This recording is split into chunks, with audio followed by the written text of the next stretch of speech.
உச்சநீதிமன்றத்தின் முதல் பெண் தலைமை நீதிபதியாகும் வாய்ப்பு பி.வி. நாகரத்னாவுக்கு 2027ஆம் ஆண்டு கிடைக்க உள்ளது.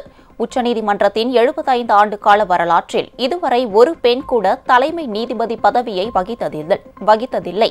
1989ஆம் ஆண்டு ஃபாத்திமா பீவி தான் உச்சநீதிமன்ற நீதிபதியான முதல் பெண் ஆவார். அவர் 2½ ஆண்டுகள் மட்டும் அப்பதவியில் இருந்தார். அதன் பிறகும் உச்சநீதிமன்றத்தில் பெண் நீதிபதிகளின் விகிதாச்சாரம் மிகவும் குறைவாகவே இருந்து வருகிறது.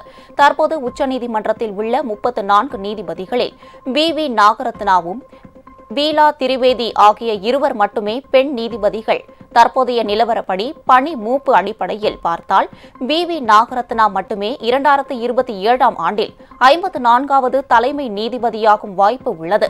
அதுவும் வெறும் 36 நாட்கள்தான் அவர் அந்த பதவியை வகிக்க முடியும். இருப்பினும் உச்சநீதிமன்ற நீதிபதியாக 6 ஆண்டுகள் 2 மாதங்கள் பதவி வகித்து அதிக ஆண்டுகள் உச்சநீதிமன்ற நீதிபதியாக இருந்த பெண் என்ற பெருமையை அவர் பெறுவார்.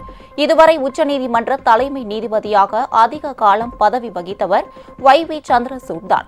அவர் 7 ஆண்டுகள் 139 நாட்கள் பதவியில் இருந்துள்ளார்.